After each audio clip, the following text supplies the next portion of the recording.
여러분 오늘 둘째, 셋째, 넷째 대접이 이제 쏟아지는 그 대접 안에는 하나님의 재앙이 가득 있죠. 진노의 재앙, 하나님의 진노의 재앙이 가득 있습니다. 근데 가만히 읽어보면은 일곱 나팔 불 때 첫째 나팔, 둘째 나팔, 셋째 나팔, 넷째 나팔 불 때 그 내용과 좀 비슷하죠. 그래서 한번 그 비교표를 제가 이렇게 여러분 참조하시라고 한눈에 딱 약속을 지켰습니다. 이렇게 해서 이제 만들어 왔어요. 그래서 여러분 이렇게 딱 보면은 첫째 이제 이 요한계시록의 일곱 시리즈 재앙이 3번 나오는데 인재앙, 나팔재앙, 그 다음에 대접이 쏟아지는 재앙 그 3가지가 있어요.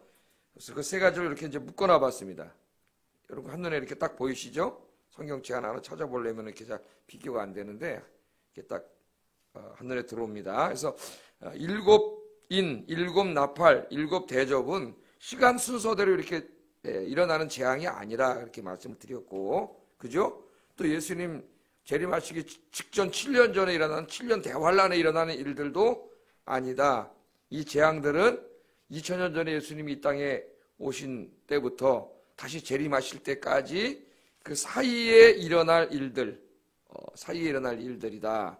그리고 우리가 아는 게 굉장히 중요하다 그랬습니다. 그래서 이런 일들이 계속 있었고 또 지금도 있고 앞으로도 있을 것이지만 주님 재림하시는 날이 가까이 올수록 그런 일들이 더 분명하고, 그죠?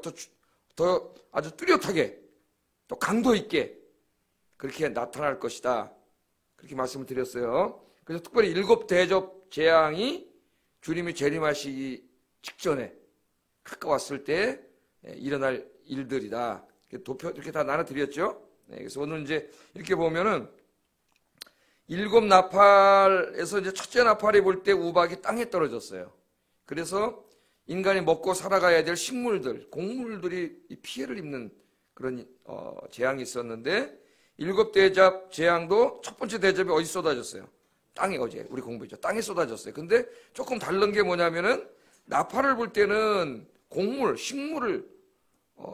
식물들이 재앙을 받았는데, 그래서 인간이 이제 먹고 사는 문제에 재앙을 받았는데, 이 첫째 대접 심판이 쏟아졌을 때는 땅에 쏟았는데 인간의 몸을 치시는 재앙이 기록되어 있습니다. 인간의 몸에 심한 독종이 나는데 그 독종이 정신적인 독종이라고 하는 사람도 있어요. 그런 다 포함된다고. 하여튼 인간의 몸을 치시는 재앙이죠. 온갖 질병 그런 것들입니다. 두 번째 이제 오늘부터 보면은 두 번째 나팔 불 때에도 불 붙는 큰 산이 바다에 떨어져. 그러니까 이거는 누가 봐도 화산이 폭발해가지고 그 불덩어리들이 바다에 막 떨어져서 바닷물이 시뻘겋게 되는 그런 형상을 생각하게 돼요. 이제 이 두 번째 대접도 오늘 어디에 쏟아져? 바다에 쏟아졌습니다. 똑같이. 세 번째 나팔도 강과 물샘에 별이 떨어져. 근데 이 세 번째 대접이 어디다 쏟아져요? 강과 물 근원에 똑같이 쏟아져요. 해, 달, 별 각 3분의 1이 침을 받아 어두워지는 그런 이게 네 번째 나팔 때, 네 번째 대접이 쏟아질 때는 해가 그 강도가 굉장히 뜨거워져. 해에 쏟아집니다. 그래서 그 네 가지를 한번 이렇게 비교해 보시고 전체적으로도 한번 여러분 성경 읽으시면서도 이렇게 한번 대접해 보시면 한눈에 이렇게 쏙 들어옵니다. 여기 정리를 해놨어요. 자, 이 일곱 대접은 하나님의 진노가 가득 담겨져 있는 일곱 대접입니다. 우리는 하나님은 뭐라고 배웠어요? 하나님은 사랑이시라고 배웠습니다. 그죠? 하나님의 진노의 심판. 그럼 뭔가 좀 당황하게 돼요. 어울리지 않는 것 같고. 하나님은 사랑이신데 왜 아들을 주시기까지 하나님 우리들을 사랑하시는데 하나님이 진노가 가득한 대접을 우리 인간이 살아가는 이 자연환경에다가 쏟아붓고 인간의 몸에다가 쏟아붓고, 그죠? 또 막 귀신들이 풀려나와가지고 인간에 막 정신적인 고통을 주고 이런 일들이 벌어지잖아요. 그러니까 늘 명심해야 돼요. 지금 이 대접 심판도 나팔 심판도 이 심판도 시간적으로 차례차례 일어나는 게 아닙니다. 이런 일들이 전부 다 어떻게 돼요? 동시다발적으로 같이 일어나고 있잖아요. 지금 우울증 생긴 다음에 독종이 생깁니까? 우울증으로도 고통당하고 독종으로도 고통당하고 암 같은 걸로 고통당하고 지금도 자연환경이 막 파괴되고 있고 이런 지금 일곱 나팔 일곱 대접 재앙들이 순서대로 차근차근 일어나는 게 아니에요. 그냥 지금 이렇게 하나하나 설명해 가고 있는 것이지 이게 지금 어떻게 되고 있는 거예요? 다 일어나고 있는 거죠. 다 동시다발적으로 다 경험하는 것들이잖아요. 그렇게 강도가 세진 않지만 다 경험하고 있는 것들이에요, 우리가. 그러나 나중에 이게 주님이 가까이 오실 날이 가까이 올수록 더욱더 강도가 세지고 오늘 7 대접 재앙에서는 전체가 다 이 재앙을 받는 그런 내용들이 나옵니다. 자, 그 사람들이 생각한 거 20세기에 들어오면서 특별히 이 유럽의 신학자들이 고민을 한 거예요. 하나님의 진노, 하나님의 진노의 심판. 이게 뭔가 하나님의 속성하고 맞지 않는다는 거예요. 하나님은 사랑의 하나님이고 은혜가 풍성한 하나님. 외아들까지 주신 그렇게 사랑이 많은 하나님이 어떻게 지옥을 만들어가지고 지옥 불못을 만들어가지고 거기다가 평생 동안 죄진 사람들이 고통당하게 하실 수가 있는가? 어떻게 하나님이 그 진노를 여기다가 다 쏟아부을 수가 있는가? 그럴 수 없다. 그래서 생긴 게 뭐라 그랬어요? 보편 구원론이라고 그랬죠. 하나님은 다 구원하신다. 그게 20세기 자유주의 신학자들의 유행입니다. 다 구원하신다. 그 잘못된 신학의 망령이 21세기 현대인들의 머리를 꽉 잡고 있어요. 신학자들도 마찬가지예요. 자유주의 신학자들. 예? 하나님의 사랑. 그래서 심리학자들이건 상담학자들이건 뭐에 대해서 얘기하기 싫어한다 그랬어요. 죄, 악 이런 얘기 하지 않습니다. 요새는. 그런 얘기 싫어해요. 예? 뭐가 결핍된 거고 환경에 의해서 이렇게 병든 거고 병들었다 그래 보통. 이런 거지. 그게 죄, 악 그렇게 얘기하지 않아요. 조심해야 돼. 그러나 성경은 분명히 죄, 악에 대해서 이야기합니다. 우리 로마서를 공부하고 있지 않습니까? 로마서의 전체 주제도 하나님의 사랑이에요. 우리 지난주 공부했어요. 예? 외아들까지 주시면서 우리를 사랑하신 하나님의 사랑에서 누가 우리를 끊을 수 있겠느냐? 하나님 그렇게 말씀을 하시죠. 그러나 이 로마서 우리가 1장에서 3장까지 읽으면 거기는 뭐가 있어요? 하나님은 사랑이시지만 또한 복음에는 하나님의 진노가 담겨 있어요. 이걸 잊으면 안 됩니다. 하나님의 복음에는 하나님의 사랑만 있는 게 아니에요. 하나님의 진노가 있어요. 그래서 로마서 1장 18절부터 무슨 말씀이 나와요? 하나님의 진노가 불의한 자들, 경건하지 않은 자들에게 어떻게 해요? 쏟아져 내린다. 그 내용이 3장까지 나오잖아요. 로마서 1장, 2장, 3장. 3장 20절에 가서 이제 그래서 하나님이 이 사람들을 구원하기에 외아들을 보내주셨다. 그렇게 나오잖아요. 물론 불경건죄는 하나님을 믿지 않는 죄입니다. 예배하지 않는 죄. 그 다음에 불의한 죄는 하나님 말씀대로 살지 않는 죄예요. 그래서 음란하고 폭력을 휘두르고 온갖 도덕적 윤리적인 죄를 짓고 범죄를 행하는 이 모든 죄들을 다 말하죠. 예? 이런 죄들이 그런 죄를 지었지만 자기의 잘못을 회개하고 주님께로 돌아온 사람은 어떻게 돼요? 예수 믿고 하나님께로 돌아온 사람은 죄 용서받고 구원을 받아요. 그러나 하나님의 이 사랑을 아들까지 보내주셨는데도 불구하고 그 사랑을 끝까지 물리치고 거부하고 받아들이지 않는 사람에게는 하나님의 무서운 진노의 심판이 있음을 로마서도 이야기하고 있습니다. 요한계시록만 얘기하고 있는 게 아니에요. 로마서에서도 이야기하고 있어요. 하나님의 사랑이 주제인 로마서에서도 하나님의 진노를 이야기합니다. 그러니까 사도 바울은 로마서 1장 3장에서 신학적으로 죄진 자에 대한 하나님의 심판이 있음을 설명했다면 사도 요한은 그 끝까지 회개하지 않은 자들, 우상 숭배자들, 짐승의 표를 받은 자들로 대표되고 있죠. 이 사람들에게 내리는 하나님의 재앙을 사도 바울은 신학적으로 논리적으로 설명했다면 사도 요한은 본 거죠. 그걸 사도 요한에게는 하나님이 보여주신 거예요. 미리 어떤 상징적인 그림으로 환상으로 보여주셔서 그걸 보고 본 것을 기록한 거예요. 그러나 결과는 똑같은 거죠. 하나님의 재앙이 임한다고 하는 거예요. 그러니까 하나님은 어떠한 죄인이라도 그가 예수 믿고 회개하면 다 용서해 주세요. 어떠한 죄인이라도. 그러나 그 하나님의 사랑을 끝까지 받아들이지 않고 거부한 그 아들을 주신 사랑을 거부한 사람은 용서받을 수가 없습니다. 그건 자기가 그걸 선택한 거예요. 하나님 끝까지 거부한 거예요. 거기에는 이 7 대접 심판에 나온 엄청난 재앙을 받아요. 그럼 이것은 7 대접 심판으로만 끝나는 게 아니라 또 어떤 심판, 영원한 심판이 있어요. 영원히 불못에 이 땅에서도 이 재앙을 받지만은 영원한 지옥에 가는 재앙을 받아요. 우리가 그것을 알아야 돼요. 그래서 지금이 어떤 시기라 그래서 지금이 은혜 받을 만한 때요. 구원의 날이로다 바울이 그랬잖아요. 지금이 우리 교회는 이 하나님의 은혜, 이 구원의 복음을 전해야 될 때 열심히. 그래서 우리가 지금 저쪽 아파트 같은 입주해 오는데 저기를 2월부터 가서 전도하려고 했는데 지금 이 코로나 바이러스 때문에 가지를 못하고 있어요. 아이 마음이 답답해 죽겠어요. 저기 다 이사 올 텐데 우리 계획도 세워가지고 다 이렇게 전도부 임원들하고 모여가지고 뭐 사가지고 다 가서 집집마다 하나씩 계획을 다 세워놨는데 못 가고 있어요. 예? 속히 가게 하실 줄로 믿습니다. 하나님이. 그래서 우리가 기도하는 거예요. 지금 이 치유할 수 있는 분이 하나님밖에 없기 때문에. 그리고 하나님 예배하는 자를 지키시고, 그죠? 또 여러분들 하나님 택함을 받은 백성들을 지키세요.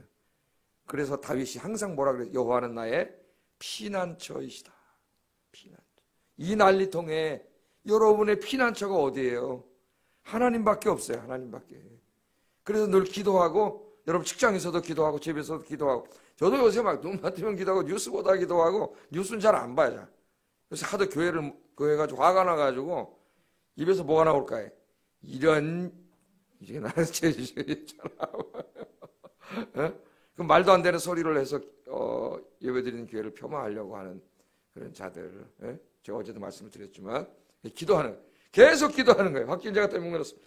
하나님 이제 부활절이 다가오는데 한국 교회가 다 문을 닫았는데 많은 교회들이 그래도 지금 제가 어제 뉴스에 보니까 경상남도의 교회 절반이 예배를 드린답니다.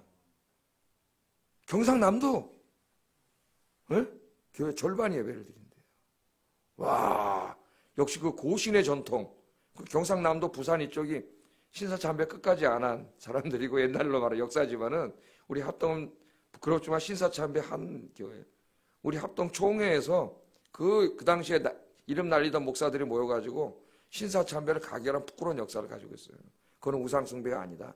똑같아 지금 하는 짓하고. 고시는 끝까지 안 한 사람들이에요. 원래는 같은 교단이었는데 어떻게 했다 그랬어요. 나중에 총회할 때 이 문제가 다툼이 됐습니다. 이게 우리 기독교 역사에도 몇 번 있어요. 이런 문제가. 환난과 핍박이 닥쳤는데 그 중에서 배도한 자들, 타협한 자들이 있고 끝까지 순교하면서 감옥에 가면서 믿음을 지킨 자들이 있었는데 환난이 끝난 다음에 교회 수수성 문제가 대두된 거예요. 그래서 싸우다가 갈라지고 이단이라고 그러고 막 우리 교단도 그랬죠. 그게 안 되는 거예요. 신사참배 안 한 분들이 너 신사참배 회개해라. 그러니까 이 사람들 회개하겠어요? 절대 회개 안 하죠. 절대 회개 안 합니다, 여러분. 자기 정당화하지. 근데 숫자가 한 사람이 더 많아. 더 큰 교회 목사들도 많고. 그러니까 이 사람들이 거꾸로 치리해버렸어요. 신사참배 한 사람을. 그 신사참배 안 한 사람을 치리했어요. 그래서 그분들이 나가서 따로 교단 만들어서 그 교단이 갈라진 게 고신이에요, 고신. 부산하고 경남 중심의 굉장히 보수적이죠. 우리보다 훨씬 더 보수적입니다. 그분들이 그 예배인들은 깜짝 놀랐어요. 많은 교회들이 예배를 드리는데 하나님 교회마다 안전하게 지켜주실 줄로 믿습니다. 또 부활절이 다가오는데 고난주간에 성찬식을 해야 되는데 인터넷 예배 드리는데 성찬식을 할 수가 없잖아요. 근데 우리 드리는 예배도 성찬식이 어떻게 될지 지금 고민 중이에요. 제가 계속 고민하고 있어요. 성찬을 잘라서 이렇게 손으로는 각자 못 집게 하고 성찬을 해달라는 장로님들이 집게로 이렇게 하나씩 주면 문제가 없지 않겠는가. 제가 별 생각을 다 합니다. 여러분 여기 앉아서 성찬식 어떻게 해야 되나 말아야 되나 이런 생각도 하고 한국교회가 부활절도 문 닫을 건가? 지금 같아서는 뭐 4월, 5월 계속 갈 것 같은데 이게 부활절에 문 연다는 보장이 없어요. 이 부활절에 교회가 예배를 듣지 않으면 이거 어떻게 되겠습니까? 안타까움이 있습니다. 오늘 19분간 내 설교를 안 하고 지금 이 얘기만 해. 걱정이 돼가지고. 자, 오늘 두 번째, 세 번째, 네 번째 나팔재앙에서 우리가 사실은 이 부분들을 다뤄왔기 때문에 거의 비슷한 내용들이 조금 더 첨가되어 있어요. 내용들이. 그래서 이 대접재앙을 가만히 보면은 하나님의 재앙이 어떻게 이루어지는가 두 가지 방식으로 이루어져요. 이것은 이제 제가 연구의 통찰력이 아니고 톰 라이트라고 하는 그 위대한 신학자의 통찰력입니다. 이분의 책을 읽을 때마다 참 감탄이 나와요. 이런 통찰력은 그냥 지혜가 폭 떠올라서 나오는 게 아니에요. 엄청나게 많은 묵시문학의 문서들을 다 읽고 구약을 공부하고 신학을 공부하면서 거기서 하나님 주시는 성령의 통찰력이에요. 어떤 목사들 성령의 통찰력을 그냥 하나님 팍팍팍팍 성령의 지혜 주신다 그러는데 그런 게 지식하고 동떨어진 게 아닙니다. 하나님 신학을 공부하고 책을 읽고 주석을 연구하고 그러는 가운데 하나님 깨닫게 하시고 주시는 것이 난 아무것도 노력도 안 하는데 하나님이 막 떠올라서 설교를 한다. 그러면 90% 이상 본문과는 상관없는 얘기할 확률이 높다며요. 자, 그래서 두 가지로 이루어지는데 하나는 인간의 악. 우상숭배자들, 짐승의 표를 받은 자들. 우리 인간의 이 마음속에는 악이 있잖아요. 그 악이 자기의 탐욕과 욕심을 채우는 것으로 나타나서 계속 인간은 그렇게 악을 행하게 돼 있어요. 회개하지 않은 인간들은 계속 악을 행하는데 그 악을 행함 스스로가 자기가 살고 있는 환경을 다 파괴시키는 거예요. 예를 들면 이런 거죠. 에이즈를 한번 생각해 보세요. 인간에게 성적인 타락한 그런 아주 음욕이 있습니다. 음욕이. 이걸 이제 우리 하나님을 믿게 되면은 우리가 거룩과 의로운 삶을 살기 위해서 절제를 하게 되고 경건하게 살아가는데, 그렇지 않은 사람은 이 악에 대한 탐욕이 너무 심하게 나타나면 나중에 동성애로만 나타나고, 로마서 1장에 나오잖아요. 동성애는 따로 다루죠, 하나님께서. 왜? 남자와 여자의 결혼을 통하여 거룩한 가정을 이루고 생육하고 번성하여 땅에 사람들이 충만하게 하고 하나님 나라를 이루려고 하는 하나님의 설계도를 파괴하는 죄예요. 동성애. 근본적으로 하나님의 창조 질서에 도전하는 죄이기 때문에 이 죄는 그냥 다른 죄하고 달라서 로마서에 따로 다루죠. 따로 다뤄요. 네?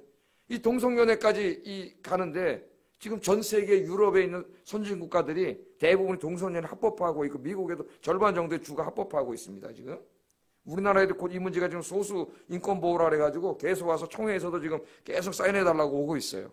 이 법이 통과되면은 동성애 죄입니다. 그럼 잡혀가요, 제가. 그 사람들이 모욕죄를 고발하면은. 진짜예요. 동성애 죄입니다. 이 법이 통과되면은 여기 동성애자가 저를 고발했어요. 그럼 제가 그 사람 모욕죄를 고발하면 모욕죄 잡혀갑니다. 여러분. 구속돼요. 얘기할 수가 없게 돼. 법으로. 그런 일이 벌어질 수가 있어요. 그때 하나님이 뭐예요? 자기들에게 탐욕을 통해서 거기 그게 뭐 된 거야? 그게 악이 작용해가지고 성병이 생긴 거 아니에요? 아이죠. 치료 못하는 병. 아직도 치료 못하잖아요. 코로나 바이러스도 마찬가지. 인간의 식욕과 무슨 그거 보면 건강해집니까? 나 뭐 다 제가 자세히는 안 읽어봤기 때문에 모르겠어요. 하여튼 박쥐에서 나왔다 그러는데 그걸 막 이렇게 중국 사람들이 잘 먹는다래. 왜 먹는지 몰라. 그런 탐욕과 욕심이 그렇게 자꾸 동물 쪽 과도하게 하다 보니까 거기는 바이러스 통해서 지금 이런 일이 벌어지는 거예요.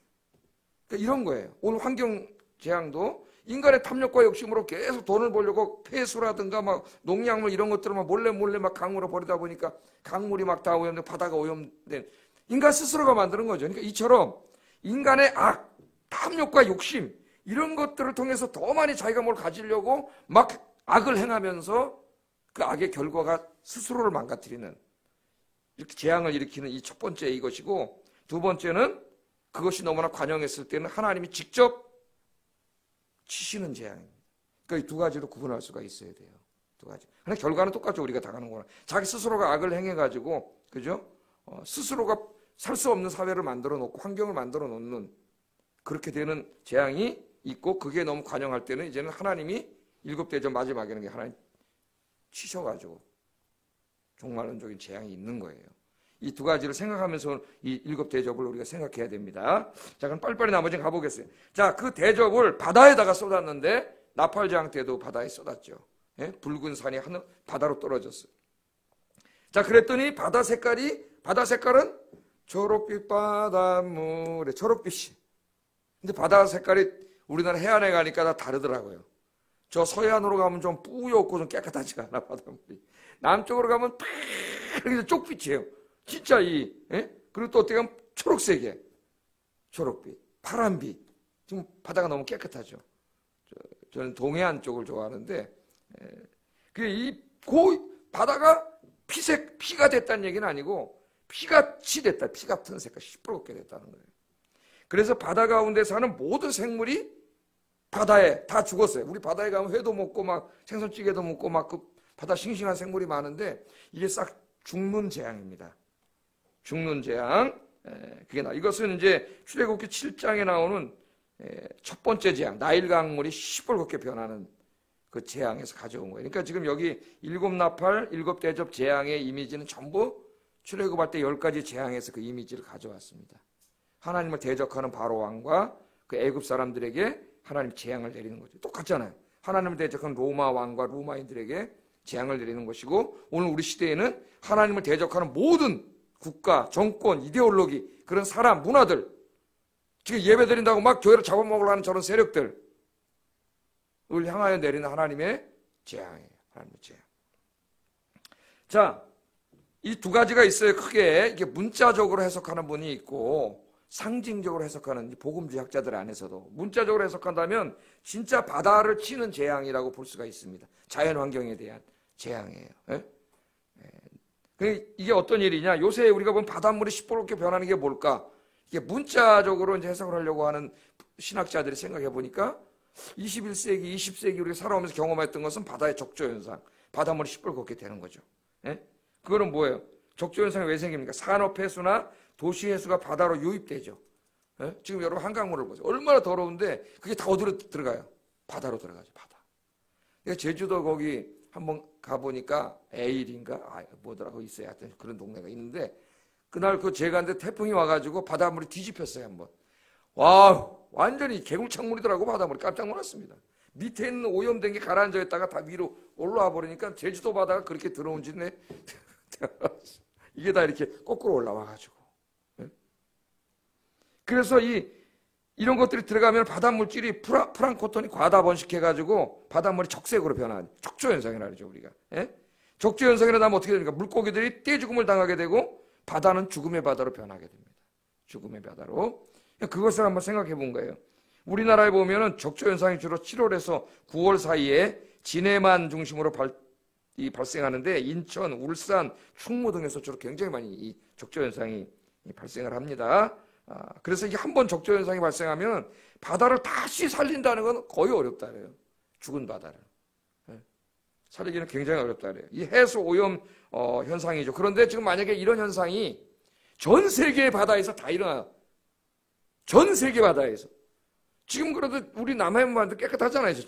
전 세계 바다에서 아름다운 휴양지에 있는 그 아름다운 바다, 밑이 다 보이는 바다가 전부 다 시뻘겋게 돼가지고 어느 날 보니까 거기 고래, 상어, 뭐 꽁치, 메르치, 가자미 다 떠가지고 죽어가지고 다 바닷물이 시뻘겋게 됐다고 해보세요.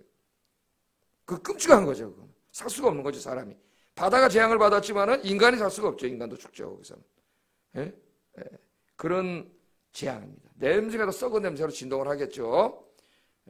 또 상징적으로 이제 해석하는 사람도 있어요. 이 상징적으로 해석하는 사람, 대표적인 사람이 요새 그 이제 한참 잘 나가는 이 G.K. 빌이라고 하는 분이 이분 요한 기적적 이만한 거 2권으로 번역돼 있습니다. 번역 잘 되는지 안 되는지 모르겠어요. 저는 원서로 봐서 2권으로 번역이 돼 있어요. 자, 근데 이분은 이제 모든 요한계시록 재앙 거의 상징적으로 해석을 하는데 어떨 때 너무 상징적으로 해석을 해가지고 좀 문제가 있기도 해요. 자, 이게 뭐냐면 지중해 해상무역. 그 당시 로마 제국은 지중해가 로마의 내해잖아요. 내해. 지금은 그게 이제 여러 수십 개 나라들이 이렇게 연안이 있지만은 그 당시엔 다 로마이기 때문에 지중해의 호숫가입니다. 지중해는 로마 제국의 호숫가였어요. 그 당시. 그러니까 거기서 배들이 이제 지중해를 왔다 갔다 하면서 로마 경제가 거기서 먹고 살았죠. 무역선들, 뭐 곡물선들 다 지중해에서 왔다 갔다 로마 해군이 지키기 때문에 해적들이 나타날 수가 없었고 그 로마 군대가 에서 평화가 유지되고 무역이 활발하게 일어났는데 이 G.K. 빌은 바로 이 로마의 무역을 하는 이 지중해 바다를 치는 역사적으로 해석을 한다면 그런 이 재앙이라는 거예요. 그래서 로마의 이 경제 시스템이 붕괴되고 로마인들이 살 수 없게 되는 그런 재앙이라는 겁니다. 여기 모든 사람들의 고통과 죽음 이것이 뭐냐면은 그 바다를 통해서 먹고 살았는데 그 사람들이 다 먹고 살 수가 없게 됐다는 거예요. 그렇다면은 오늘 우리 이제 이것이 우리에게 적용하면은 우리가 살고 있는 이 경제 시스템, 자본주의 경제 시스템, 이 모든 인간의 문명과 문화가 다 파괴되는 재앙이라는 겁니다. 두 가지 재앙이, 두 가지 해석이 다 굉장히 의미가 있습니다. 둘 다 해당된다고 봐요, 저는. 결국은 이게 다 심판을 받거든, 하나님의. 바다도 그렇게 되고, 결국 인간의 이 경제, 지금도 코로나 바이러스 하나 때문에 세계 경제가 지금 다 흔들리고 있고, 미국의 지금 모든 항공사가 지금 도산 위기에 있습니다, 미국은 왜요? 우리나라는 조그만 나라를 해가지고 자동차 타고 다니면 되는데, 미국은 다 비행기 타고 다녀야 돼요. 미국은 국내선이 더 활발하죠. 예? 여기서 저쪽 가는데 4시간 걸리는데, 3시간 반, 4시간. LA에서 뉴욕 가는데, 비행기 타고. 예? 모든 비행기가 다 섰잖아요. 지금 다닐 수가 없어요. 이 병 때문에. 다 서가지고, 지금 모든 항공사가 다 도산 위기에 있다는 거예요, 도산 위기. 그러니까 지금 공적 자원을 엄청나게 쏟아부어야 되고, 한두 개가 아닙니다. 우리나라도 지금 기업 도산이 지금. 자영업자들 다 이제 못 살겠다고 울어요. 어떤 분이 어제 토론회 나와서 얘기하시다가 의사인데 자기가 아는 그 자영업자들 이런 사람들 얘기하면서 울더라고. 그래서 내가 우리나라 정치하는 놈들이 인간들이 저분같이 정말 국민을 생각하고 나라를 생각해야 되는데 정치하는 인간들 속에 그런 사람 찾아볼 수가 없고 정말 울더라고. 의사인데 너무 안타깝다는 주변 사람들. 나라는 다 망해가고 지금 경제는 다 부서져가고 세계 경제 다 무너져가고 지금 이게 좀 있으면 세계 대공황이 올 거예요. 이게 빨리 해결되지 않으면. 지금 우리 대학을 졸업한 아이들이 취직을 못 하잖아요. 시험도 못 보고 지금 난립니다. 국가에서 자꾸 지금 우리나라도 추경예산 편성해가지고 추경예산이 뭐야? 다 빚이에요, 빚. 지금 당장 어려우니까 빚을 내가지고 막 쓰고 보는 거예요. 그런 거 빚은 잘 누가 갚아야 돼? 우리가 다 갚아야 돼. 후손들이. 그건 국가의 빚이에요. 정치인들은 선심 쓰느라고 지 정권 잡았을 때 막 갖다 쓰면 되지만은 지네들은 간도문고 마냥 5년 후에 이 빚은 누가 갚아야 돼? 우리가 다 짊어지는 거예요. 그러니까 여러분 뭐 국가에서 공짜로 준다고 좋아할 게 아니라니까. 생각을 좀 해야 돼요, 우리가. 이거 다 자기 빚이에요. 이거 엄청난 빚이에요. 나중에 이 나라가 폭망합니다. 유럽처럼. 회복이 안 돼, 나중에 이렇게 되면은. 줄 땐 좋지, 공짜로 받아 먹으니까. 지금은 어쩔 수가 없죠, 뭐. 바이러스가 창궐해 다 못 살게 생겼는데, 공공요금 못 내고 핸드폰 요금을 못 낸다는데요. 그럼 그 사람들 어떻게 밥도 먹고 사는 사람, 국가에 이제 굶어 죽일 수는 없잖아요. 그럼 진짜 정말 빈곤층은 돈을 줘서라도 먹여 살려야지, 국가가 할 일이. 어려워지는 거예요, 지금. 그러면 계속 돈을 많이 회사들이 벌어서 기업들이 세금을 많이 내야 국가 재정도 튼튼해지는데 세금은 이제 안 거치잖아요. 돈도 없고 지금. 어려운 거예요. 그렇게 해서 다 망하는 거예요, 결국은. 이 두 가지 해석이 다 가능해요. 그 두 가지 일이 다 일어날 거예요. 그러니까 제가 지난번에 한번 나팔 제향할 때는 제목을 그렇게 정했죠. 인간의 역사는 장밋빛이 아닙니다.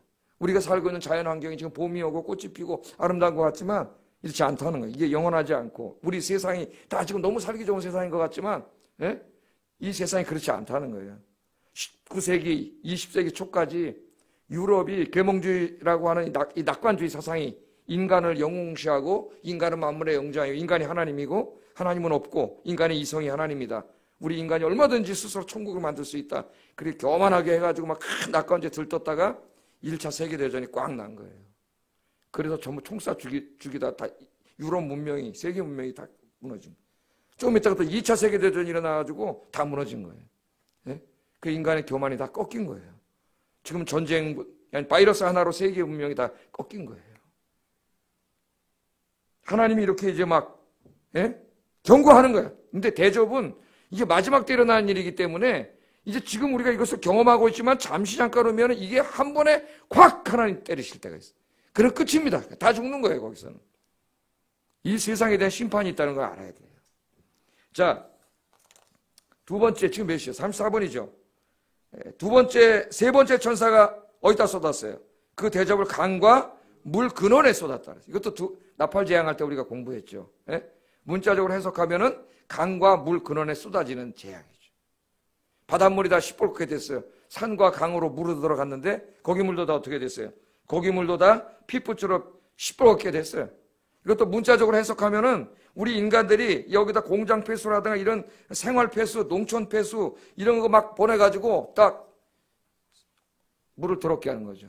제가 한강을 자주 가니까 한강 얘기를 자꾸 하는데 이쪽에 하도 냄새가 나가지고 차를 저 성산대교 앞에다 세워놓고 가양대교 쪽으로 갔습니다. 그랬더니 거기 너무 좋더라고요.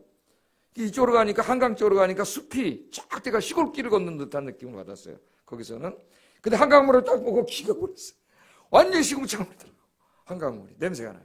한강. 그게 이제 바다로 다 흘러 들어가는데 그렇게 인간 스스로가 하나님이 주신 아름다운 물을 파괴시키기도 하지만 주님이 재림하실 때는 이 모든 물을 심판하세요. 시뻘게 해서 받아 먹을 수가 없는. 우리나라도 몇 년 전부터 지금 물을 사 먹잖아요, 여러분. 물 사 먹게 되려면 꿈에도 생각 못 했어요. 제가 어렸을 때 뭐 물 사 먹을 수도 있다 그래가지고 에이 무슨 물을 사 먹어. 진짜 다 물 사 먹잖아요. 물이 얼마나 비싸요. 여러분 생활비에서 정수기값 내느냐고 물값 내느냐고 돈 얼마나 많이 나갑니까? 옛날에 물은 그냥 벌컥벌컥 아주머니 물 좀 주세요. 벌컥벌컥 공짜로 다 먹었는데 앞으로는 어떻게 될까요? 앞으로 지구의 물 부족 때문에 과학자들이 지구가 다 망할 거라. 물 부족 때문에. 물이 기름보다 더 중요할 때가 올 수도 있습니다, 여러분. 근데 이 강심판을 얘기하면서는 특별히 누구에 대해서 얘기하냐면은 이 심판이 누구한테 온다? 성도들과 선지자들의 피를 흘린 자들에게 온다. 그러니까 이 강과 식수가 오염되면 살 수가 없어요. 그죠? 그래서 그런 것들을 우리가 지금도 믿는 자들도 경험을 조금 하고 있지만은 마지막 하나님 심판을 때려서 진짜 이 물의 근원을 때리면은 인간이 살 수 없습니다. 다 죽어요. 그 인간은 그때 어떻게 우리는 구원받아서 주님 영접하러 올라갔을 때 그때 이 땅에 임하는 심판이에요. 최종 심판. 우리는 겪지 않아요. 누가 겪어 이걸? 성도들과 선지자들의 피를 흘린 자들. 성도들과 선지자들 피를 흘린 자들. 교회를 박해하고 하나님을 대적하고 하는 자들이 우리나라에 얼마나 많습니까? 이번에 코로나 바이러스 사태를 겪으면서 교회에 대해서 적대적인 사람들이 굉장히 생각했던 것보다 더 많다는 걸 제가 알아서 깜짝 놀랐습니다. 기독교에 대해서 적대적인 자들이 굉장히 많아요. 특별히 좌파들은 우리 기독교를 다 인민의 아편으로 생각하고 있어요. 교회는 없어져야 될 것으로 생각을 그렇게 하고 있습니다. 네. 자, 그 자들이 교회와 성도들의 피를 흘렸기 때문에 피를 마시는 심판. 이게 뭘 말하는 거예요? 하나님의 심판은 공의롭다는 거예요. 그들이 행한 대로 하나님이 그대로 갚아주시는 거예요. 그런데 이 하나님의 심판을 가만히 보면은 이 피를 흘린 자들, 성도와 선지자들의 피를 흘린 자들, 우리 다섯째인 때일 때 하나님의 제단 앞에 누가 있었어요? 순교자들의 영혼들이 있었죠. 순교자들의 영혼들이 기도하고 있었죠. 뭘 기도하고 있었어요? 우리의 억울한 죽음을 속히 신원해달라고 기도하고 있어요. 그래서 이 재앙은 그 순교자들의 기도의 응답입니다. 기도의 응답. 이 마지막 심판이 있어야 그 다음에 새하늘과 새 땅이 창조되거든요. 그게 악인에 대한 심판. 그러니까 이 지금 7 대접 심판을 통해서 특별히 이 3번째 나팔을 통해서 우리에게 알려주시는 것은 악은 영원하지 않다는 거예요. 악을 행하는 자들, 교회를 박해하고 하나님을 조롱하고 하나님을 모욕하는 자들 지금도 많죠. 우리나라에. 하나님의 심판이 있습니다. 마지막은 태양도 마찬가지입니다. 여러분. 해의 강도를 강하게 한다면 요새 여러분 우리 인간이 자꾸 인간의 자의적인 악을 통해서 재앙을 쌓는 건 뭐예요? 시간이 많이 되는데 재앙을 쌓는 건 뭡니까? 우리가 자꾸 이게 하늘로 이산화탄소를 석유 떼고 석탄 떼고 막 이런 이산화탄소 하늘로 올라가 가지고 어떻게 해요? 하늘에 이렇게 이산화탄소층이 온실을 만들어 놓으면은 태양열이 지구의 땅에 복사했다가 다시 하늘로 올라가서 우주로 날아가야 이제 따뜻한 기후, 시원한 기온이 되는데 올라가지 못하고 여기 비늘을 쳐놓은 거나 마찬가지죠. 온상하는 덥잖아요. 못 가는 거예요. 복사열이. 이산화탄소 때문에 부딪혀가지고 지구 전체가 온난화되는 거죠.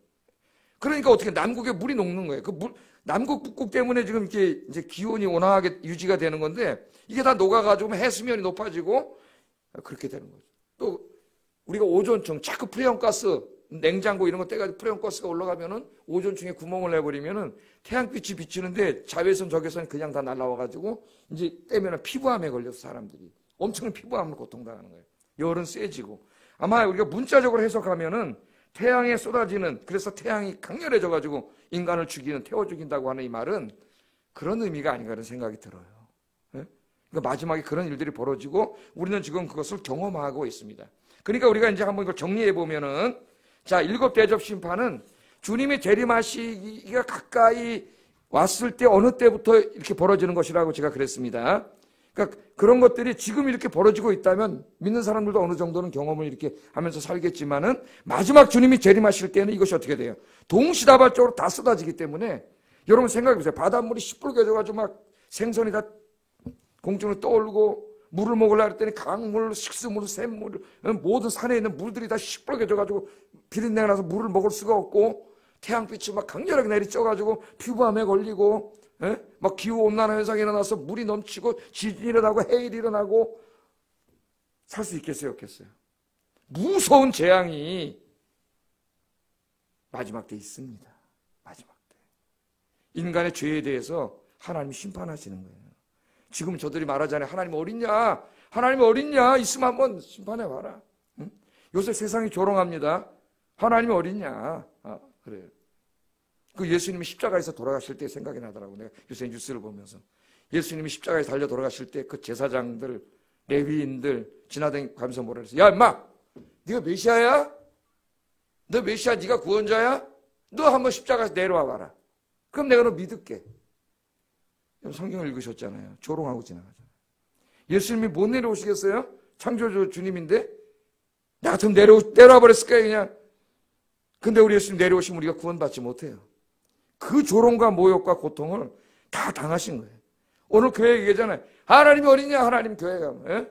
교회 가두면 바이러스 퍼지면 어떡하려고 너희들이 그러냐. 하나님 있으면 한번 해봐라. 그리고 조롱을 하잖아요.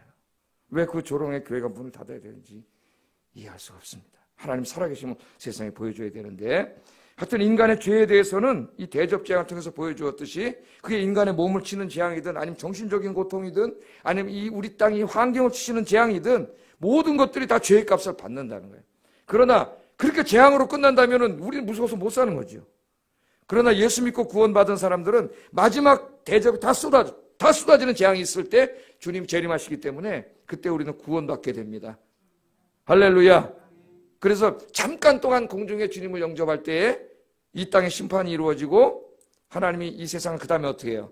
심판한 채는 내버려 두는 게 아니라 새 하늘과 새 땅으로 옛날에 첫 창조할 때 에덴 동산처럼 깨끗하고 아름다운 하나님의 나라로 싹 새롭게 회복시킨 다음에 여러분이 주님과 함께 이곳에 내려와서 영원히 사는 게 바로 성경에서 말하는 영생이에요. 영생.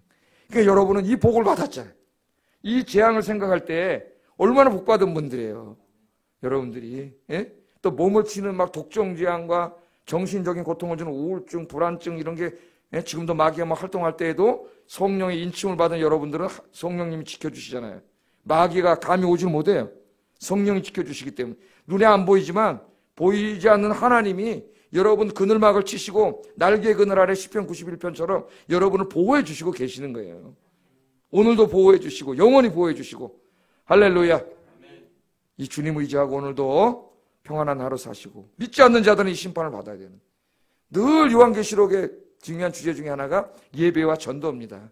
두 가지의 우리의 사명은 예배드림과 전도함. 계속 강조하죠. 이 사명을 감당하시기 바랍니다. 기도하겠습니다.